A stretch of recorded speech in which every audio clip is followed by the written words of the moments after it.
Casey Concepcion emosyonal nang mapag-usapan ng ina na si Sharon Cuneta. Tila isang teleserye ang nangyayari sa mag-inang sina Sharon Cuneta at Casey Concepcion dahil hindi na naman maganda ang kanilang relasyon ngayon. Hindi nga naman matitiis ng isang ina ang kanyang anak, ngunit pahayag ni Sharon Cuneta ay gaano man niya kamahal si Casey Concepcion ay kailangan niyang mag-set ng boundaries at huwag nang ipagsiksikan ang sarili. Inamin ni Sharon Cuneta kay MJ Marfori na estranged sila ng anak na si Casey Concepcion ngayon at tunay siyang nasasaktan sa nangyayari sa kanila ngayon. Pagbali-baliktaran man ang mundo ay siya pa rin daw ang nanay ni Casey kaya tiis-tiis lang at dadating din ang araw na magkakaayos silang dalawa. Nabanggit ito ni Sharon Cuneta nang mag-file ito ng kaso sa Showbiz Insider na si Christy Fermin.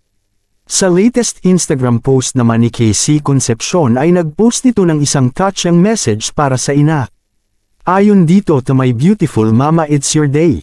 I pray for us to enjoy life's pleasures and adventures together soon. You're the first person I ever met and ever loved. It's because of you that I'm here today. Trust in the way you raised me. I will always strive to make you proud and feel that having me was worth it. I love you. I wish I could give you the world so you wouldn't have to worry about anything for another second. Happy Mother's Day, Mama. Ito ang touching message ni Casey Concepcion sa ina matapos nitong aminin sa media na mayroon silang di pagkakaintindihan. Ayon naman sa mga fans ng dalawa ay bigyan lang ng pagkakataon na magkausap at mag-bonding ang mag-ina at hayaan silang mag-heal on their own para ma-realize nila kung gaano kaimportante ang presence ng isa't isa.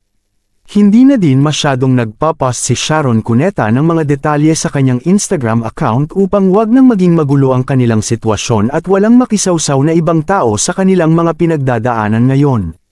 Anong masasabi ninyo sa balitang ito? Comment down below. Maraming salamat.